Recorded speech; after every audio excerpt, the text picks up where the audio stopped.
তো হাতির দাঁতের পালঙ্ক তোর রইবে খালি পড়ে, যাবি যেদিন শ্মশান ঘাটে বাঁশের দোলায় চড়ে।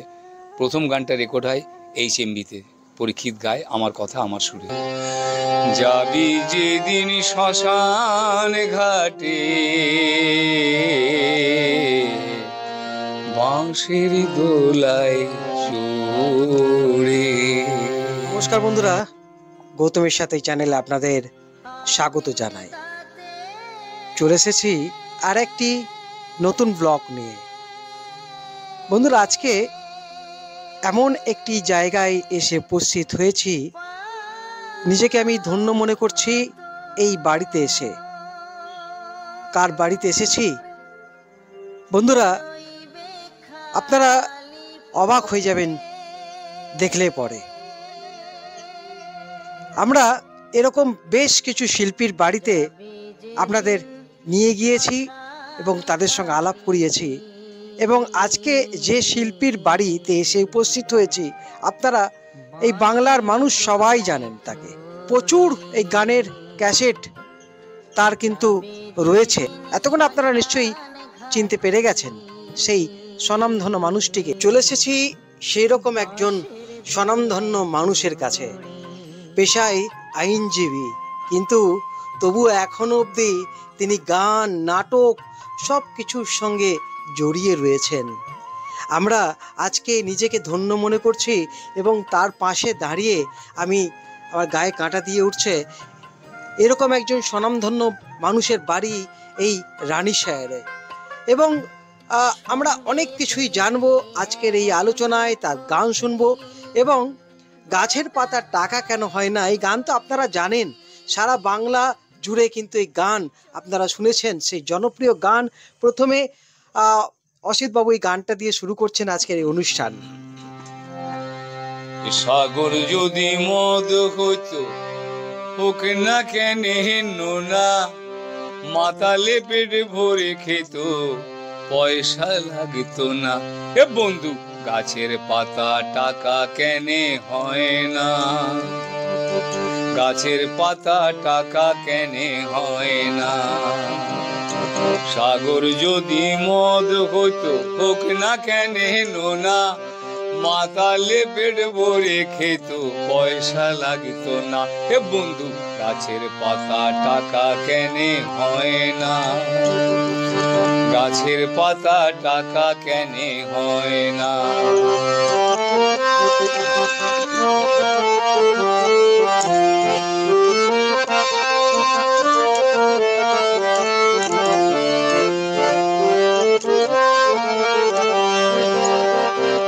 হাতি যদি পাঁঠা হতো গরিবে পেট ভরে খেত, হাতি যদি পাঁঠা হতো গরিবে পেট ভরে খেত, মাংস হতো 2 কেজি 2 আনা। চাঁদ যদি সূর্যি হইতো আঁধার রাতে আলো দিত, চাঁদ যদি সূর্যি হইতো আঁধার রাতে আলো দিত, কত খুশি হতো রে রাত কানা। হে বন্ধু, গাছের পাতা টাকা কেনে হয় না, গাছের পাতা টাকা কেনে হয় না, গাছের পাতা টাকা কেনে হয় না, গাছের পাতা টাকা কেনে হয় না।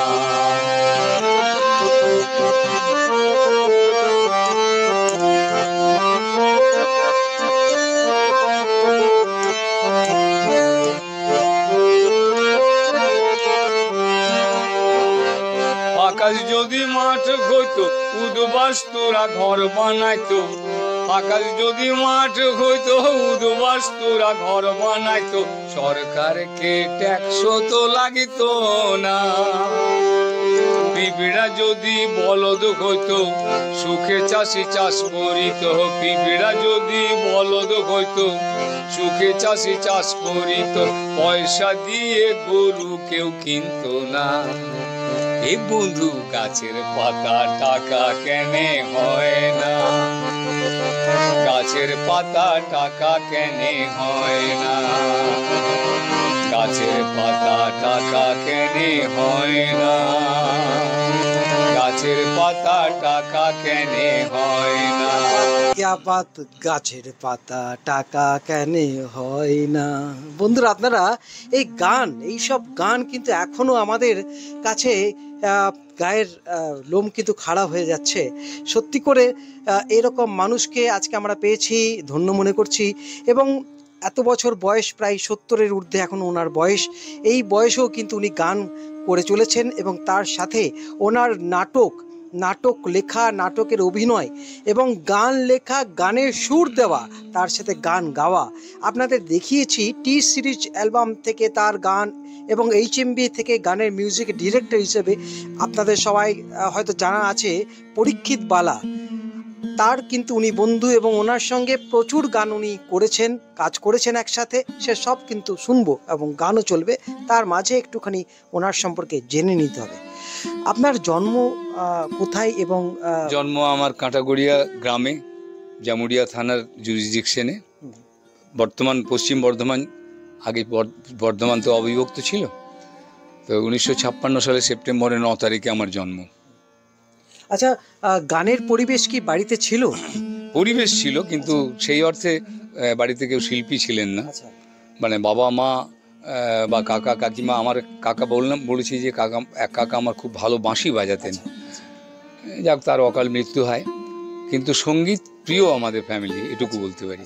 আপনার দাদু, আপনার বাবা কিন্তু মেডিকেল লাইনে, মানে বাবা ডাক্তার। হ্যাঁ, বাবা মেডিকেল প্রফেশনে ছিলেন। আমাকে কখনো বাধা দেননি আর কি, গান গাইতে বা চুরি করে গান শিখতাম। তখন খুব রক্ষণশীল পরিবারে জন্ম, তো ফুটবল খেলতাম বলে আমার আধ ঘন্টা ছাড় ছিল। মানে সন্ধ্যে 6টার সময় বাড়ি ঢুকতে হবে, যেহেতু আমি ফুটবল খেলাধুলা করি, আমি 6:30টায় ঢুকবো, মানে আধ ঘন্টা আমাকে গ্রেস দেওয়া হতো।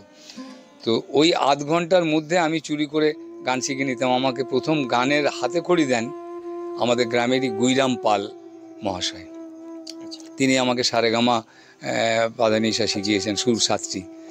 তারপর পরবর্তীকালে যোগেশচন্দ্র তপাদার, ওস্তাদ রোশন আলী খাঁ, আমাদের গুরুজি গৌরীশঙ্কর জয়সওয়াল, তাদের কাছে একটু আধটু তালিম পেয়েছি। আমি শিখতে পারিনি ঠিক মতো নিশ্চয়ই, তাহলে ওই সঙ্গীতটাই হয়তো আমার জীবিকা হতো।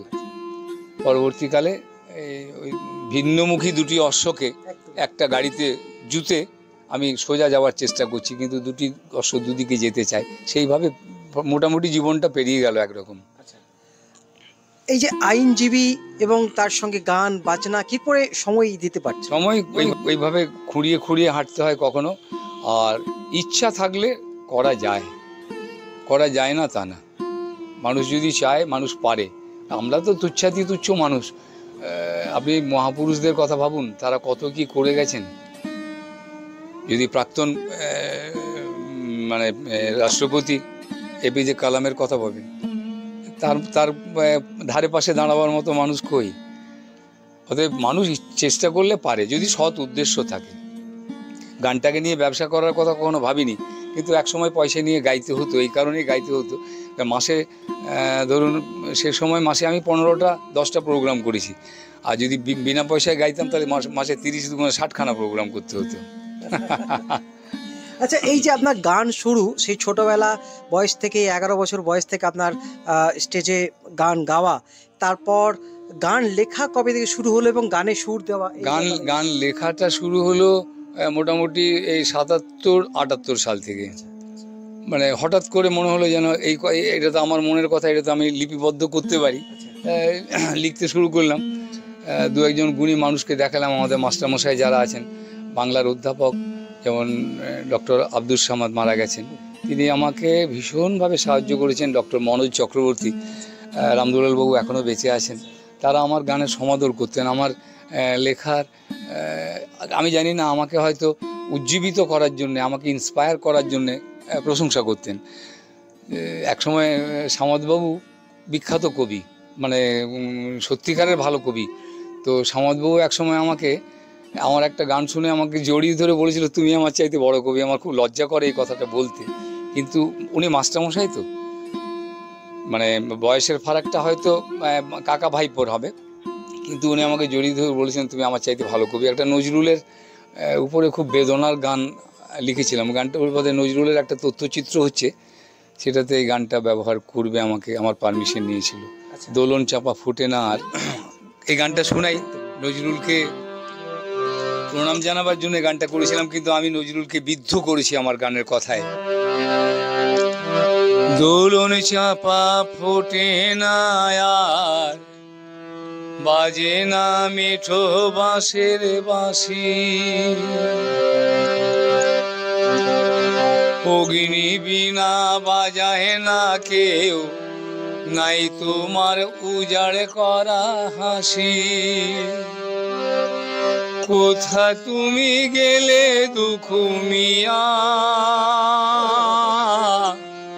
তোমার লাগি কান্দে দুঃখিনী চুরুলিয়া, তোমার লাগি কান্দে দুঃখিনী চুরুলিয়া। দোলন চাপা ফোটে না আর, বাজে না মিঠো বাঁশের বাঁশি, অগ্নি বিনা বাজায় না কেউ, নাই তোমার মাতাল করা হাসি। কোথা তুমি গেলে দুঃখ মিয়া, তোমার লাগি কান্দে দুঃখিনী চুরুলিয়া, তোমার লাগি কান্দে দুঃখিনী চুরুলিয়া।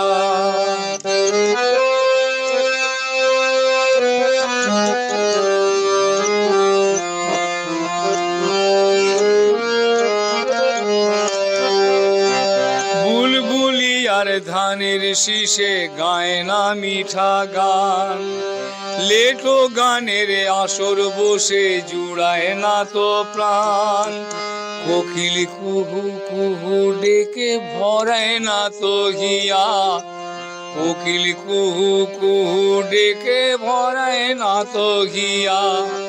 কোথা তুমি গেলে দুঃখ মিয়া, তোমার লাগি কান্দে দুঃখিনী চুরুলিয়া, তোমার লাগি কান্দে দুঃখিনী চুরুলিয়া।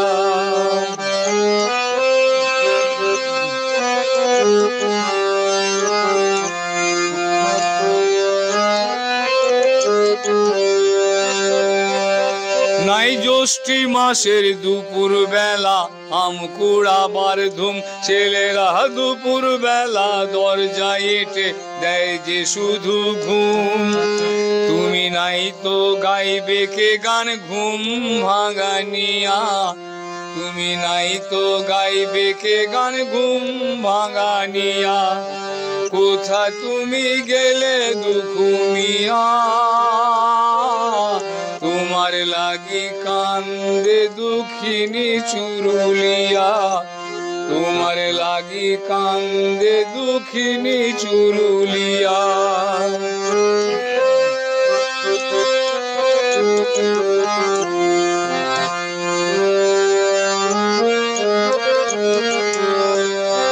বিদ্রোহী রণক্লান্ত হয়ে ঘুমালে পদ্মা পারে, তোমার প্রমিলায় একা শুয়ে কাঁদে অজয় নদীর ধারে।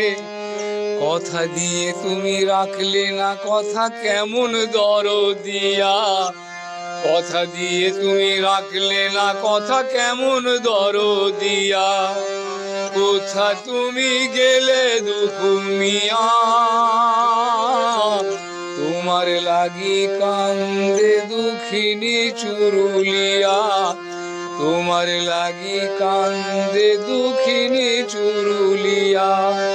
দোলন চাপা ফোটে না আর, বাজে না মিঠো বাঁশের বাঁশি, অগ্নি বিনা বাজায় না কেউ, নাই তোমার মাতাল করা হাসি। কোথা তুমি গেলে দুঃখ মিয়া, তোমার লাগি কান্দে দুঃখিনী চুরুলিয়া, তোমার লাগি কান্দে দুঃখিনী চুরুলিয়া। দারুণ দারুণ। আমরা এখন অসিত বাবুর কাছে নাটকের সম্পর্কে, উনি একজন বিশিষ্ট নাট্যকার, নাটক লেখা, নাটকের আবার গানের রচনা এবং তার সাথে নাটকের অভিনয়, এই নিয়ে আপনার বইও প্রকাশিত হয়েছে রিসেন্টলি। হ্যাঁ, যদি একটুখানি আমাদের জানান। আপাতত তিনখানি ছোট নাটক, বাংলা ছোট নাটক মুদ্রিত হয়েছে। আর আমি নাট্যকর্মী যদি আমাকে কেউ বলে, আমি মনে করি আমার রাষ্ট্রপতি পুরস্কার পাওয়া হয়ে গেল, নোবেল প্রাইজ পেয়ে গেলাম। মানে নাটকটাকে এতটাই ভালোবাসি। এখানে রয়েছে একগুচ্ছ নাটক, বাদল মাহাতো আজও এবং শুভ আকাশের রং নীল, এবং শুভ দেখতে পাচ্ছেন, আর আকাশের রং নীল।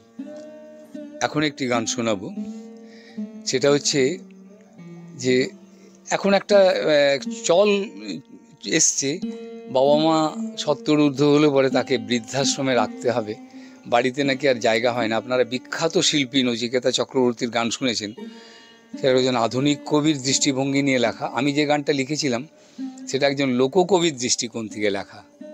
গাই গানটা। গোকুল একটি প্রতীকী নাম, একমাত্র সন্তান এই বৃদ্ধ বৃদ্ধার, তার নাম হচ্ছে গোকুল। এবং গানটা আপনার নিজের লেখা এবং গানটা আপনি নিজেই সুর দিয়েছেন। আমি রেকর্ড করেছি। ও গো গোকুলের মা, তুমি ব্যথা পেও না, ভালো থেকো তুমি, আমার কথা জানতে চেও না।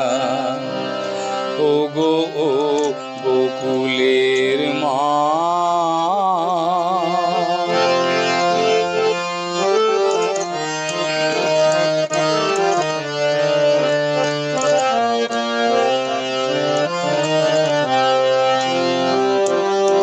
এখনো তোমার আশি হতে বছর 10 বাকি, আমার আশি হয়েছে বলে বৃদ্ধাশ্রমে থাকি। ওগো মনের যাতনা লুকিয়ে রেখো, গোকুলকে বলো না,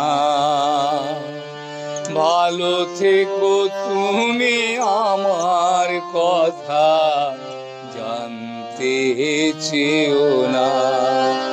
ওগো গোকুলের মা।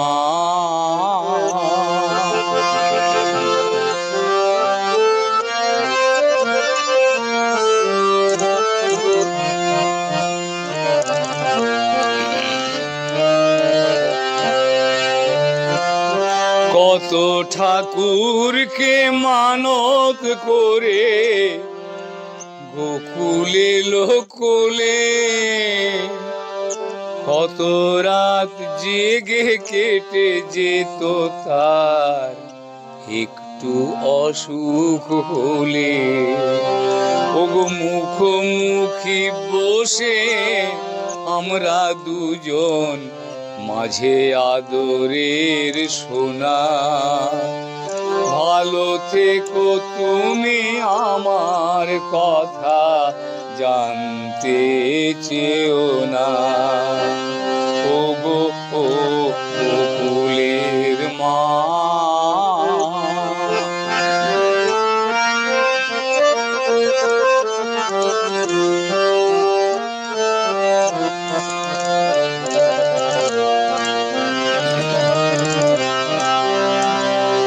বুড়ো হলে বাবা মায়েরা আজ বোঝা কেন হয়ে যায়, সময়ের ঘড়ি গিরগিটি সেজে রং শুধু বদলায়। ওগো মোদের গোকুল একদিন বুড়ো হবে কেন ভাবে না, ভালো থেকো তুমি, আমার কথা জানতে চেও না। ওগো ও গোকুলের মা।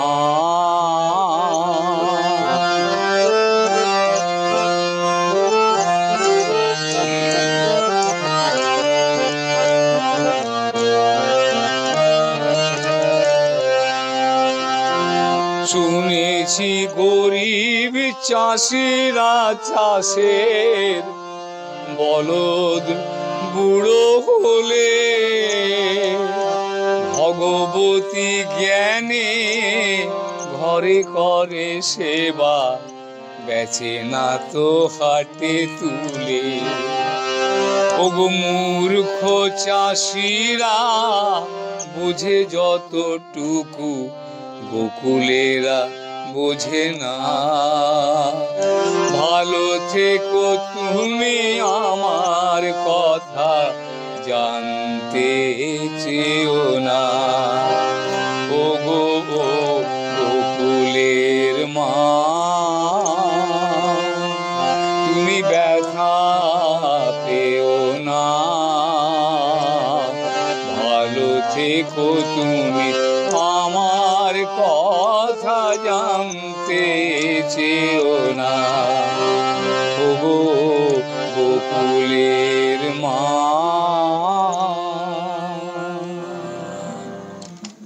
বুকের ভেতরটা কেমন যেন হয়ে গেল, আপনাদের সবারও তাই।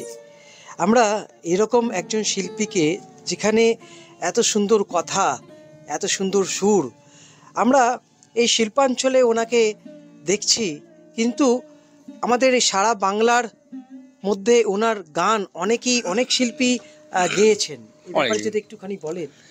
সর্বোপরি পরীক্ষিতবালা আমার অভিন্ন হৃদয় বন্ধু, ও আমার জন্য অনেক কিছু করতে পারে। পরীক্ষিত আমার বহু গানের কথার প্রাণ প্রতিষ্ঠা করেছে। যেমন এই গান আমার গলাতে হয় না, সব গান তো সবার গলায় হয় না। তো হাতির দাঁতের পালঙ্ক তোর রইবে খালি পড়ে, যাবি যেদিন শ্মশান ঘাটে বাঁশের দোলায় চড়ে, প্রথম গানটা রেকর্ড হয় HMV-তে। পরীক্ষিত গায় আমার কথা আমার সুরে। আমার লেখা, আমার সুর এবং আমি মনে করি যে সঠিক প্রাণ প্রতিষ্ঠা করেছে পরীক্ষিত। আজকে যদি এক লাইন আমরা ওই গানটা শুনতে পাই, চোখের জল চলে আসার মতো।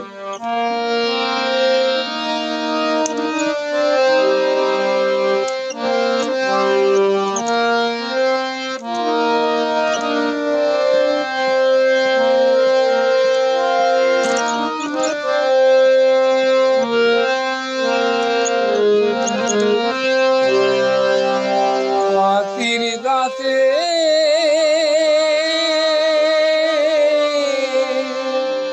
পালঙ্ক তো রইবে খালি পড়ে, যাবি যেদিন শ্মশান ঘাটে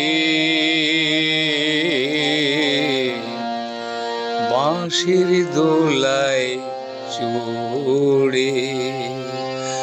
যাবি যেদিন শ্মশান ঘাটে বাঁশের দোলায় চড়ে। আরো অনেক কথা শুনবো। হাতির দাঁতের পালঙ্ক, এই যে গান, এই গানটা কখন কিভাবে আপনার মাথায় এলো, কখন রচনা করেছিলেন? 1995 সালের, না 1992 সালে বাবা মারা যান। রেকর্ড হয়েছে 1995 সালে। বাবাকে যখন চিতায় তোলা হয়, খুব মেহনতি মানুষ ছিলেন আর কি, তিল তিল করে নিজেকে তৈরি করেছিলেন বাবা। তো চিতায় তোলা হলে আমি শ্মশান যাওয়া অভ্যেস আছে আমার, আমি যাই। বাড়িতে থাকলে পরে গ্রামের কেউ মানে শেষ যাত্রার করলে পরে চেষ্টা করি শ্মশানে গিয়ে অন্তত আধ ঘন্টা সময়ও তাদের দিয়ে আসতে। তো বাবাকে যখন চিতায় তোলা হয়, বড্ড কষ্ট পেয়েছিলাম আর কি, যে এই মানুষটা তিল তিল করে এত কিছু করেছে। আমার গানের যে লিরিক, যেটা সবাই বলে খুব জনপ্রিয় গান, লিরিকের বিরাট কিছু বাহাদুরি নেই। কতগুলো সত্যি কথাকে মৃত্যুর পরে যে কাজগুলো করতে হয়, সেই কথাগুলোকে শুধু একটা মালার মতো করে গেঁথে দিয়েছি।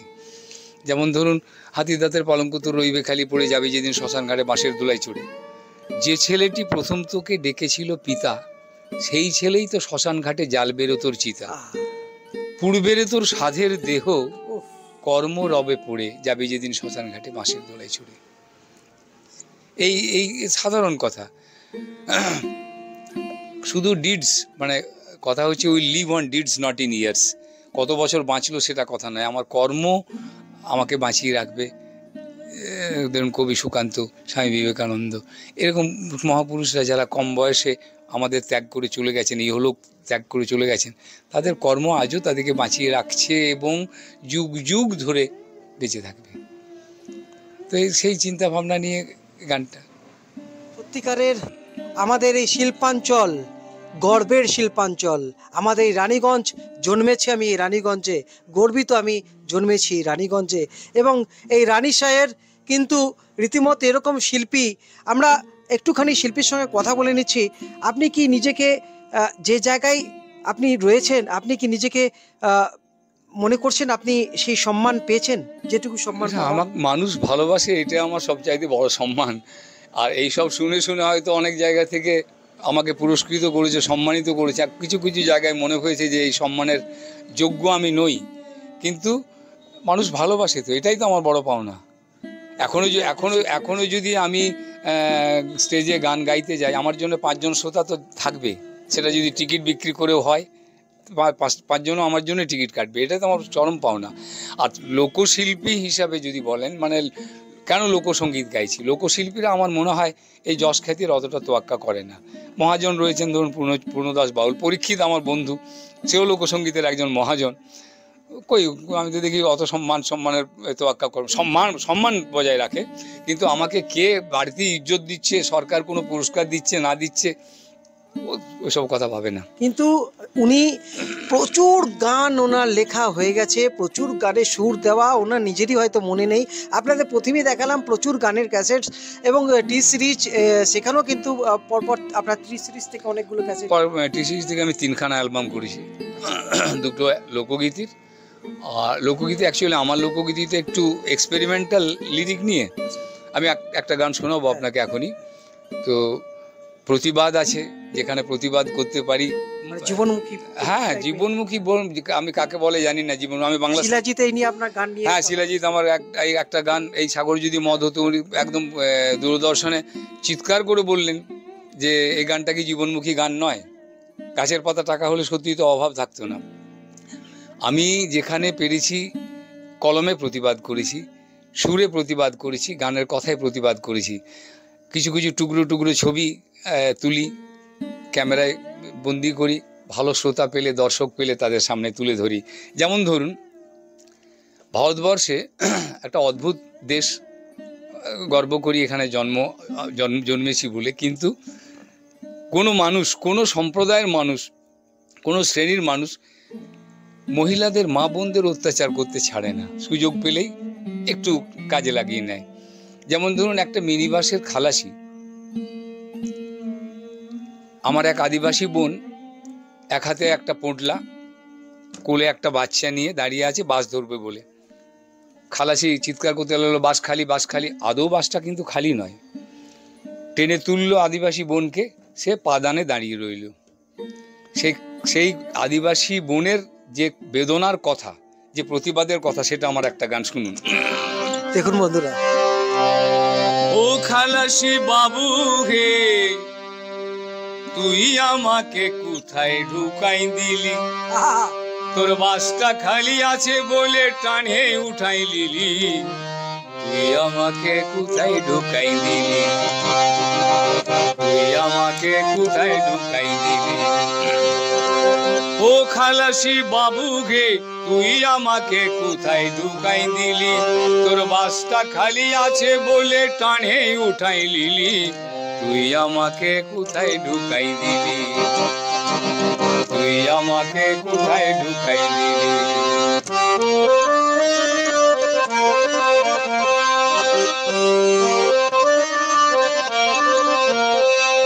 ভদ্রলোকের বিটি শিলা রইল বসে সিটে, আর মুখ পোড়া তুই রইলি দাঁড়াই আমার গায়ে চিটে।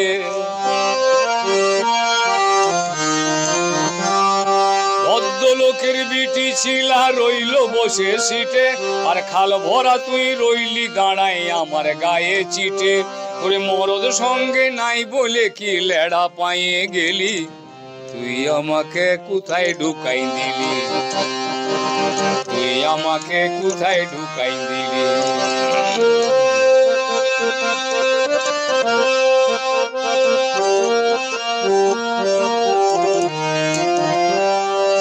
এত বড় বাস্তব তুই রাখলে গেটে দাঁড়াই, আর কাঁড়ার মতন মরদ গুলা দিলে কে পাটো মারায়।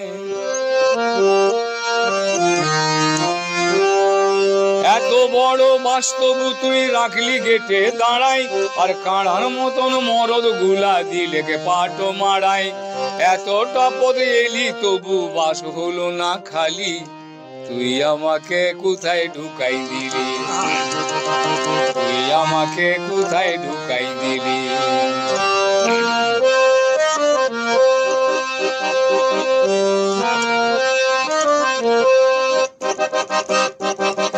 এখন ভাড়া চাইতে কি তোর শরম লাগে না, কেমন করে খুলবো রে খুঁট দেখেও দেখিস না।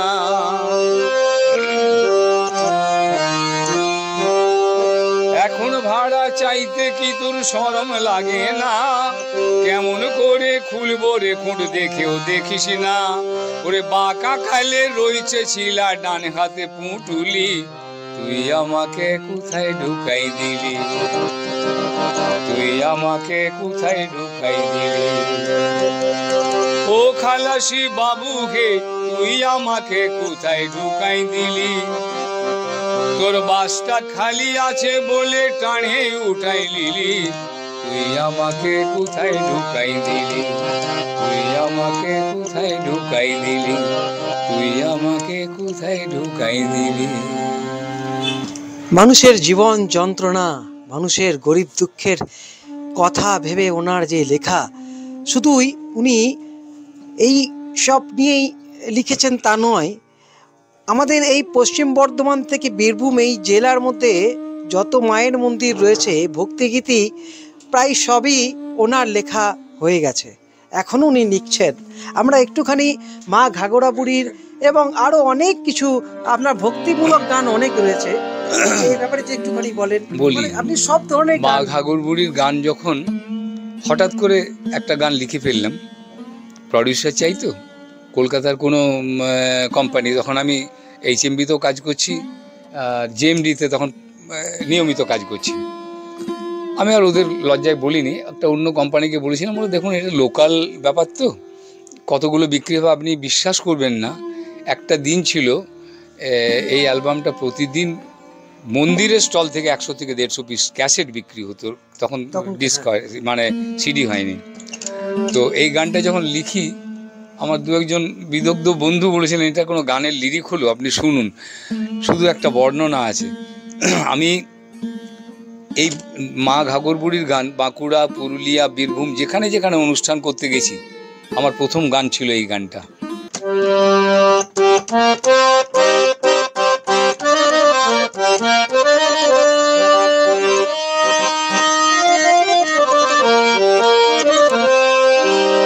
নুনিয়া নদীর তীরে ছোট মন্দির, তারি মাঝে বসে আছে মা, মা ঘাগর বুড়ি চণ্ডী, মা ঘাগর বুড়ি চণ্ডী। নুনিয়া নদীর তীরে ছোট মন্দির, তারি মাঝে বসে আছে মা, মা ঘাগর বুড়ি চণ্ডী, মা ঘাগর বুড়ি চণ্ডী।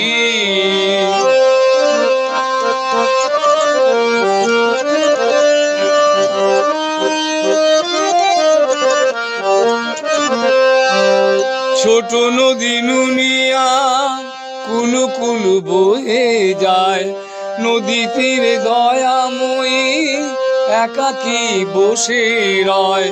ওগো মহাবজ্র রূপিণী ঐন্দ্রী, মা ঘাগর বুড়ি চণ্ডী, মা ঘাগর বুড়ি চণ্ডী।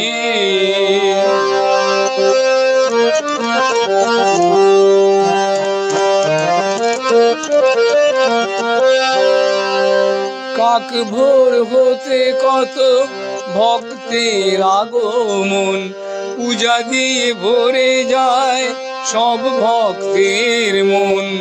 মন্দির আছে তবু মা তো নয় বন্দি, মা ঘাগর বুড়ি চণ্ডী, মা ঘাগর বুড়ি চণ্ডী।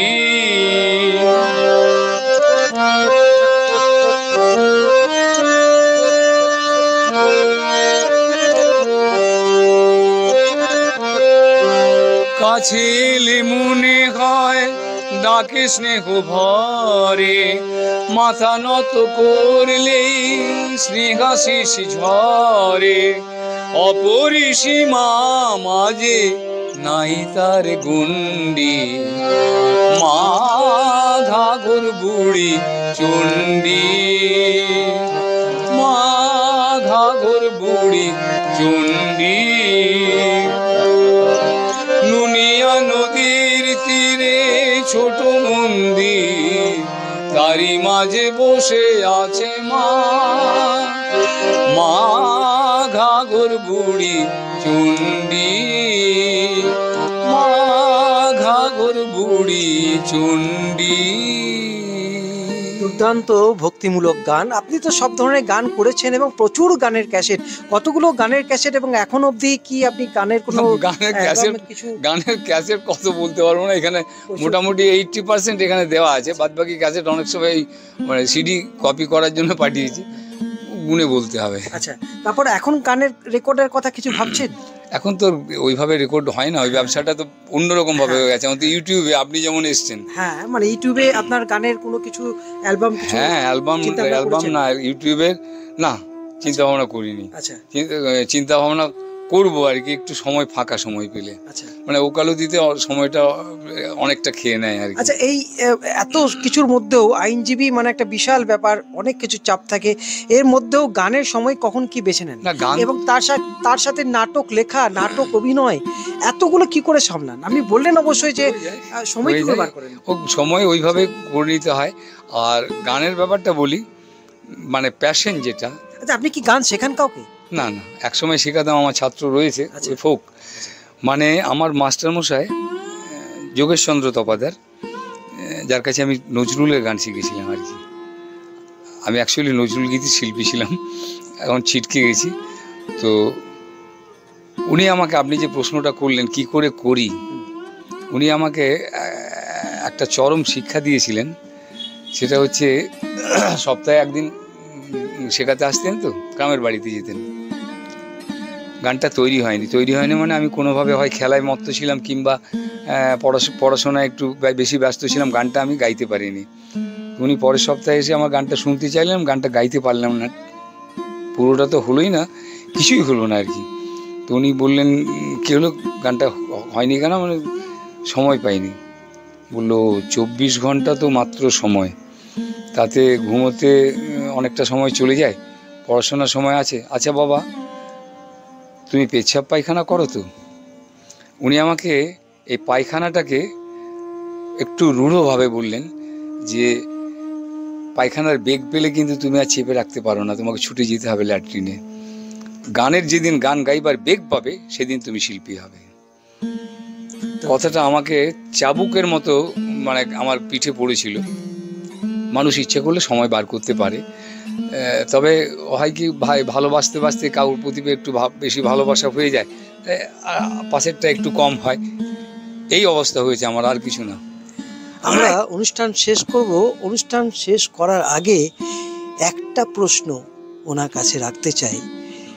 উনি কি বলতে চান যারা আপনারা ভক্তরা রয়েছেন, এবং তার সাথে আপনি যে এত কিছু করছেন কোন শক্তি থেকে? আমি ঈশ্বর বিশ্বাস করি। এই যে সামনে ছবিটা দেখছেন, আমি তাকে বিশ্বাস করি। ঐশ্বরিক ক্ষমতা তো 100 বার থাকা দরকার, সবচাইতে বড় দরকার হচ্ছে নিজের ইচ্ছা শক্তি। ইচ্ছা শক্তি দিয়ে মানুষ অনেক কিছু জয় করতে পারে। আমি মানুষের জন্য, মানুষের বেদনা দুঃখ এই নিয়ে গান লিখি। সব গান তো শোনানো সম্ভব নয়, সেটা একদিনও হবে না। তো আমার যত গান মেহনতি মানুষের জন্য, যারা মাটির সঙ্গে লড়াই করে। আমি বলি আমিও মাটির মানুষ, মাটির কাছাকাছি মানুষ। আমি তাদের হয়ে গান লিখি, এটাই আমার সবচাইতে বড় পাওনা। তারা ভালোবাসে, তাদের ভালোবাসা পেয়েছি মঞ্চে। এখন মঞ্চ কম করি, বেছে বেছে করি। যতগুলো মঞ্চে আমি তাদের গান গেয়েছি আমি সমাদর পেয়েছি, এটাই আমার সবচাইতে বড় পাওনা। কি বলবেন ভক্তদের উদ্দেশ্যে? সবাই সুখে থাকুন, ভালো থাকুন, আনন্দে থাকুন, লড়াই করে জিততে শিখতে হবে, এটাই আমার শেষ কথা। ধন্যবাদ। গানের শিক্ষার্থীদের উদ্দেশ্যে কি বলতে? গানের শিক্ষার্থীদের গান লেগে থাকলে পরে গান হবেই, এটা আমার মাস্টারমশাইদের কথা, আমার গুরুজনদের কথা, যে গান আমি যদি ছেড়ে দেবো বলি, গান আমাকে ছাড়বে না এখন। আর সময় যদি না দিতে পারা হয় তাহলে গানের প্রতি অবিচার করা হয়, অনাদর। আর যেই সহ্য করুক, সঙ্গীত অনাদর সহ্য করে না। তো আমরা কি করব বলুন, পেটের দায়ে, জীবিকার অন্য। এখন গান তো আর জীবিকা নয়, আর মফস্বলে থেকে গানকে জীবিকা করলে খেতে পাওয়া যেত না। তো বন্ধুরা, আমরা অনুষ্ঠান শেষ করছি। যেতে যেতে অনুষ্ঠান শেষ হওয়ার মুহূর্তে আমরা গান দিয়ে শেষ করব। আমরা আবার অসিতবাবুকে বলবো, অনুষ্ঠান শেষ মুহূর্তে আরেকটি গান দিয়ে আমরা অনুষ্ঠান শেষ করছি। আপনারা বরাবরই গৌতমের সাথে চ্যানেলকে ভালোবেসেছেন, এইভাবেই পাশে থাকুন, দেখতে থাকুন গৌতমের সাথে। আপনারা ভালো থাকুন, সুস্থ থাকুন, ধন্যবাদ। দেখুন, এটাও একটা এক্সপেরিমেন্ট। একটা বাচ্চা ছেলে জিজ্ঞাসা করছে, এটা আমার মোবাইলের রিংটোন। এই গানটা আমি টি সিরিজে গিয়েছি, টি সিরিজ এটা রিংটোন করেছি আর কি। সন্ধ্যা বেলায় নীল আকাশে বুঁদা ছড়ায় কে, সকাল বেলা সূর্যিটাকে জ্বালাই আসে কে। সন্ধ্যা বেলায় নীল আকাশে বুঁদা ছড়ায় কে, সকাল বেলা সূর্যিটাকে জ্বালাই আসে কে। ও বাবা হে, পৃথিবীতে এসে বড় ধাঁধা লেগেছে। ও বাবা হে, পৃথিবীতে এসে বড় ধাঁধা লেগেছে। একটা মোটেই চাঁদ মাসে 15 দিন জলে, আর বাকি 15টা দিন যায় সে কোথায় চলে।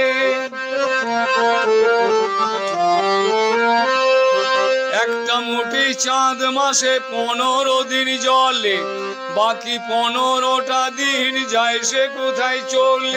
নাকি চাঁদের দেশে কেরাসিনের অভাব পড়েছে। ও বাবা হে, পৃথিবীতে এসে বড় ধাঁধা লেগেছে। ও বাবা হে, পৃথিবীতে এসে বড় ধাঁধা লেগেছে। বলছে সবাই পৃথিবীটা বন বনাইয়ে ঘুরে, তাহলে বাপ আমরা হাঁটি চলি কেমন করে।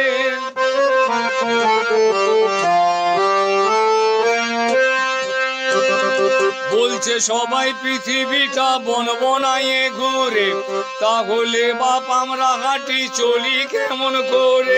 নাকি ছেলা মানুষ পেয়ে আমায় সবাই ভুল আছে। ও বাবা হে, পৃথিবীতে এসে বড় ধাঁধা লেগেছে। ও বাবা হে, পৃথিবীতে এসে বড় ধাঁধা লেগেছে।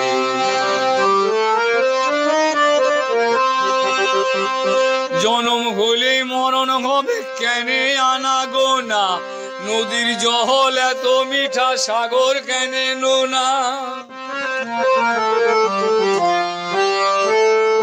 জনম হলে মরণ হবে কেনে আনা গোনা, নদীর জল এত মিঠা সাগর কেনে নোনা। নাকি সাগরেতে নুনের বস্তা কেউ কেচেছে। ও বাবা হে, পৃথিবীতে এসে বড় ধাঁধা লেগেছে। ও বাবা হে, পৃথিবীতে এসে বড় ধাঁধা লেগেছে। বাবা হে, পৃথিবীতে এসে বড় ধাঁধা লেগেছে।